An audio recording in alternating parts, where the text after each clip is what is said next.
Welcome to the deep dive. We take vital information, cut through the clutter, and give you the core essentials. Today we're tackling a really crucial topic, medication errors. We're focusing specifically on Chapter 6 of Lilley's Pharmacology for Canadian Healthcare Practice. So if you need a clean, efficient guide to preventing and responding to these errors, well, you're definitely in the right place. Yeah, this chapter is absolutely fundamental because the impact of errors is significant. We're talking about patient safety at its core. Just look at the data from the Canadian Institute of Health Information, CIHI. What did they find? They found that harm, and that includes medication incidents happened in, believe it or not, 1 out of every 18 hospital stays. 1 in 18. Wow. That was back in 2014, 2015. It adds up to about 138,000 hospitalizations affected in just that 1 year. And the source material really points to drug administration as a major factor in that harm, doesn't it? It absolutely does. Of the harmful events they tracked in Canadian healthcare, almost half, 47%, were linked directly to medication errors or related drug issues. So it's not a minor problem, it's central. Exactly. It's a major system vulnerability. Okay, so here's our plan. First, we need to get the terminology straight. You know, the difference between an ME and an ADR. It's foundational.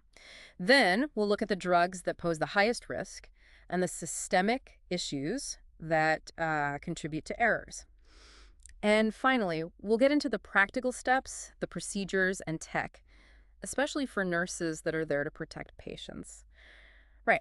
Start with that vocabulary. It can be confusing. It can. We need to understand the sort of hierarchy here. The very broadest term is adverse drug event, an ADE. Okay, ADE. That's the umbrella. That's the big umbrella, yes. It covers basically any clinical problem that comes from using a medication. Got it. And under that umbrella? You got two main categories that sometimes overlap. First, medication errors, or MEs. And the key thing about MEs? The key is they are preventable. They involve inappropriate medication use, either by the patient or a healthcare provider. And importantly, an ME might cause harm, or it might not. The error itself is the defining feature. That's a critical distinction, preventable error versus the other main category. Exactly. The other category is the adverse drug reaction, or ADR. Okay, so how is an ADR different? An ADR is an unexpected, unintended, or maybe excessive response to a drug that was given correctly at a normal therapeutic dose. So the drug was used properly, but the patient still had a bad reaction. Precisely. And the chapter really stresses this. Telling the difference between a preventable ME and an unexpected ADR is like step one when something goes wrong. The source also mentions subtypes of ADRs. Can we quickly touch on those? Sure. The most familiar is probably an allergic reaction. That's an immune system hypersensitivity, often predictable if we know the patient's history. Right. But then you get the really strange ones, idiosyncratic reactions. Idiosyncratic. Yeah. It's any abnormal, unexpected response, not an allergy that's unique to that specific patient. Usually you just can't predict these. They don't follow the typical pharmacology rules. Okay, that framework definitely helps. So we know what these terms mean. Now, where do the biggest risks actually lie? What kinds of medication incidents are most common in Canada? Well, the stats point to 3 specific drugs, mainly because they're so potent. The most frequent incidents involve insulin, that's 9%. Insulin, okay. Then hydromorphone hydrochloride at 7%, and heparin at 4%. These all have what we call narrow therapeutic windows. Meaning there's a very fine line between helping the patient and harming them. Exactly. Very little room for error in dosing. And that brings us to the idea of high alert medications. This isn't just about frequency, is it? It's about the potential for serious harm if an error does happen. Precisely. These drugs demand extra care, extra checks.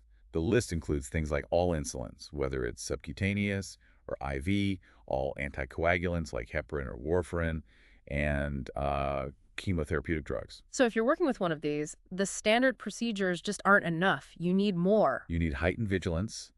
The potential for severe harm is just that much higher. All right, let's shift from specific drugs to a really common human factor issue. Look-alike, sound-alike drugs. Lassa or salad. Ah, yes. This is where our eyes and ears can easily trick us, especially under pressure. The examples in the text are pretty stark. They are. Think about Celebrex, the anti-inflammatory, versus Celexa, the antidepressant. A quick glance at a label, a mumbled phone order, you could easily mix those up. With very different results for the patient. Totally different. Or consider potent drugs like fentanyl versus sufentanil, both injectable anesthetics but with significantly different potencies.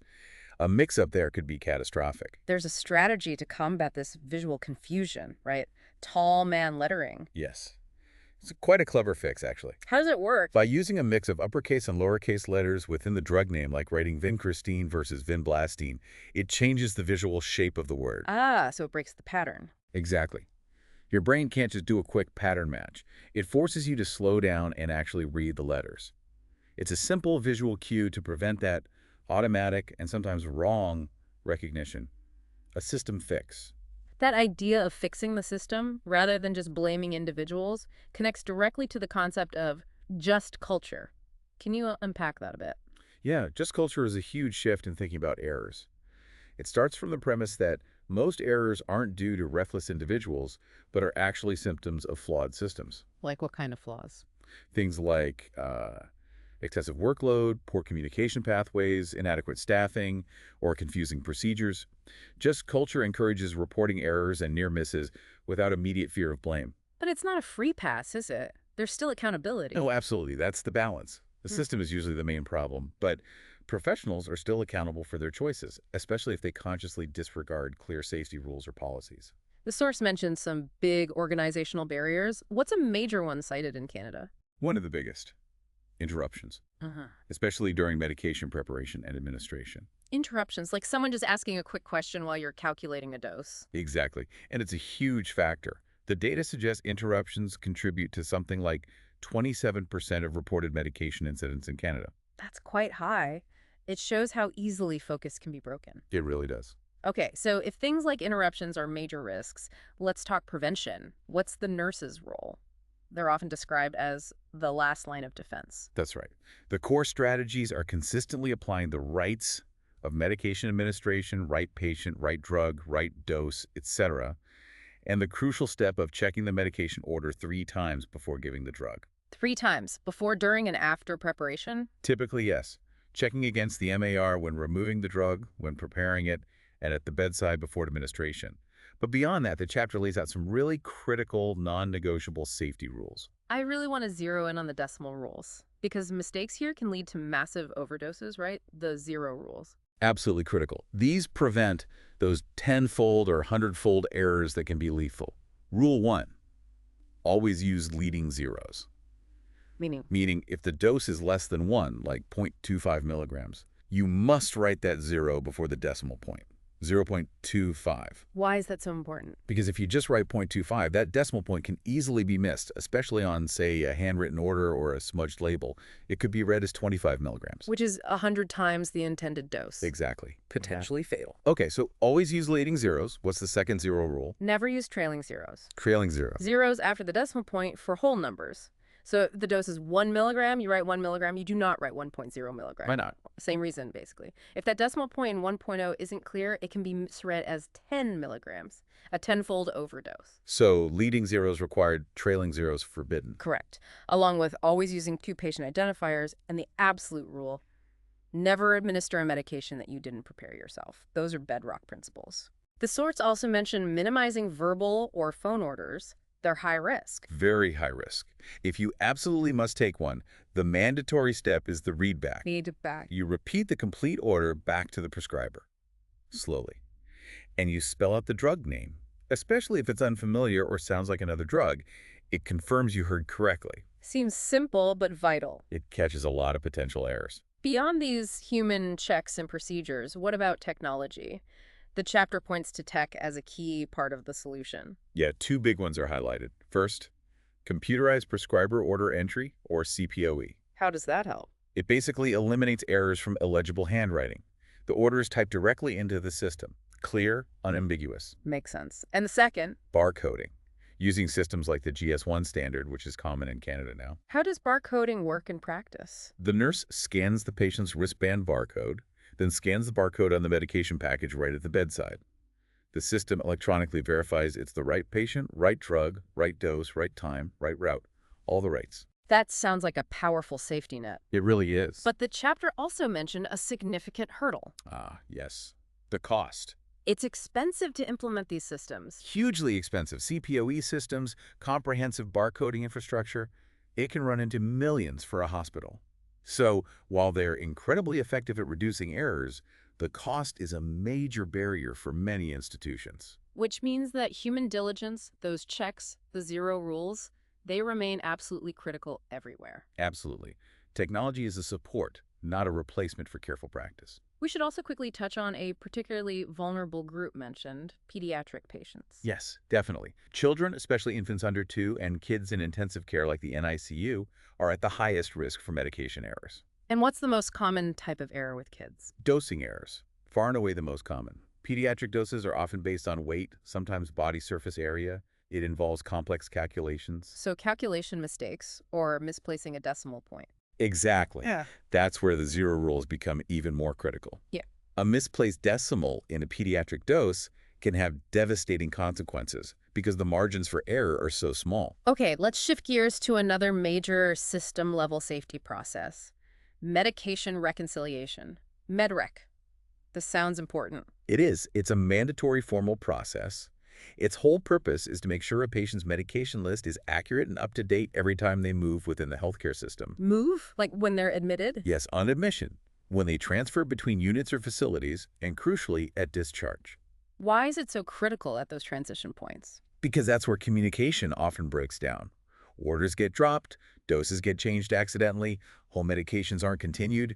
MedRec aims to catch and prevent those unintentional discrepancies. Getting the accurate list must be challenging, though. Oh, it really is. You ask a patient what they take, and they might just say, a little blue pill for my blood pressure. Right, not the actual name or dose. Exactly. Or they forget to mention over-the-counter things, herbal supplements, vitamins, which can interact with prescribed meds.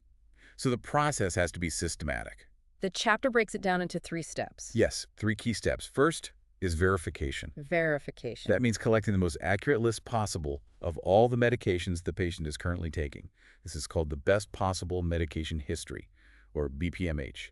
Prescription, OTC, natural products, everything. Okay, step 1, get the list. Step 2. Step 2 is clarification. A healthcare professional, usually a pharmacist or prescriber, reviews that list to make sure the medications and doses are appropriate for the patient right now. Makes sense. And the final step. Step 3 is reconciliation. This is where you compare the newly ordered medications with that verified home list. You investigate any differences, figure out if there are intentional changes or mistakes, resolve those discrepancies, and document everything clearly. And this whole 3-step process happens every time. Admission, transfer, discharge. That's the standard of care, yes. Yeah. It's vital for continuity and safety. Okay, now let's address the situation we're trying so hard to prevent. An ME actually happens. What's the absolute first priority? Patient safety. Always. Immediately assess the patient's condition. Check vital signs. Look for any adverse effects. Address any urgent safety issues right away. And then, who needs to know? You must notify the prescriber and your nursing manager or supervisor immediately. Don't wait. They need to be involved in assessing the patient and deciding on any necessary follow-up or interventions. Notification is key. What about documentation? The chapter makes a really important point about charting versus reporting. Yes, this distinction is crucial, mainly for legal and risk management reasons. In the patient chart, you document only the objective facts.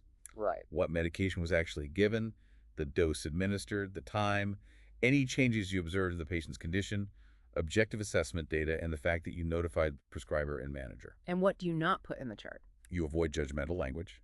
You don't write medication error made. You stick strictly to the facts of what happened and what was observed. Okay, so that's the patient chart. What about the incident report? The incident report is a completely separate document. It's an internal tool used for quality improvement and risk management. It's where you provide a more detailed account of what happened, contributing factors, etc. It's generally considered confidential for internal review. And the crucial rule about mentioning it. You never document in the patient's chart that an incident report was completed or filed. Why is that? Because the incident report is typically shielded from being part of the legal medical record in many jurisdictions. Mentioning it in the chart could potentially make it discoverable in a lawsuit, which could discourage open reporting, the very thing needed to learn from errors. That makes sense. It protects the reporting process itself. Exactly. There are also external reporting systems like ISMP Canada's MIRP system and the Canada Vigilance Program for broader learning. This leads us into the legal and ethical side. What about telling the patient? Is there an obligation for disclosure? Ethically, yes. Transparency is vital. Healthcare Excellence Canada promotes a culture of open dialogue with patients and families when things go wrong, when patient safety incidents occur. But providers might worry about admitting fault, legally speaking. That's a valid concern, which is why apology legislation is so important. Apology legislation, how does that work? Several Canadian provinces have laws stating that if a healthcare provider apologizes or expresses regret after an incident, that apology cannot be used in court as evidence of legal fault or liability. So it protects the act of apologizing. Yes, it's designed to remove a barrier to open, honest communication and disclosure, which is ultimately better for everyone. It helps maintain trust and facilitates learning. That's a really interesting legal protection. The source also suggests using the term patient safety incident instead of just error. Right. It's a broader term that includes harmful incidents, yes, but also near misses, errors that were caught, and no harm incidents where an error occurred but didn't hurt the patient. It encourages reporting everything that could indicate a system weakness. But even with these protections and system approaches, individuals are still accountable, right? Especially nurses. What about negligence and malpractice? Yes, accountability remains. Negligence is generally defined as failing to provide the care that a reasonably prudent nurse would have provided in similar circumstances. It's about falling below the expected standard of care. And malpractice. Malpractice is essentially negligence that results in harm to the patient and where the patient or family seeks compensation for that harm. And the chapter is clear: nurses, even students, are held to that standard. Absolutely. The consequences for failing to meet this standard can range from needing extra education or supervision to disciplinary action by the provincial nursing regulatory body, potentially even loss of license in serious cases. So this deep dive really highlights that medication safety is complex. It's about systems, procedures, technology, and individual vigilance. That sums it up well. MEMIs often point to weaknesses in the system, but the nurse, the person administering the drug, is truly that final critical checkpoint, that last safety barrier. What's the absolute core takeaway then? It's knowing the definitions, being hyper-aware of those high-alert drugs like insulin and hydromorphone, recognizing ELASA issues, and being absolutely rigorous about procedures, especially things like the 3 checks and those mandatory 0 rules for decimals. These aren't optional, they're essential for safe practice. We want to leave you with one final thought, a scenario pulled from the source material that really drives home the importance of concentration and calculation. It shows how easily a simple error can escalate. Right. Imagine a situation. There's an order for octreotide, 200 micrograms. A colleague hands you a syringe with 2 ml in it saying, here's the 200 micrograms you needed. Seems helpful, maybe saves you a step. It does. But the safe nurse doesn't just accept it, they stop. They must check the original ampoule or vial themselves. And in this scenario, what do they find? They find the concentration on the label is 500 micrograms per ml, not 100 per ml as the colleague assumed. So that 2 ml syringe doesn't contain 200 milligrams? No. Cool. Quick math shows it contains 1,000 micrograms, 5 times the ordered dose. Yeah. That single action, stopping to verify the concentration on the label, doing the quick calculation, prevents a massive overdose. It perfectly illustrates why you never give a medication someone else drew up without personally verifying everything. Always double check. Always be the patient's final safety advocate. Stop. Question anything that seems unclear or unusual, and investigate until you are absolutely certain. That wraps up our deep dive into Chapter 6 and preventing medication errors. Thank you for joining us. We truly hope this helps you apply these critical concepts safely and effectively. Yes, thank you from the Study Aid Source team. Stay safe and study well.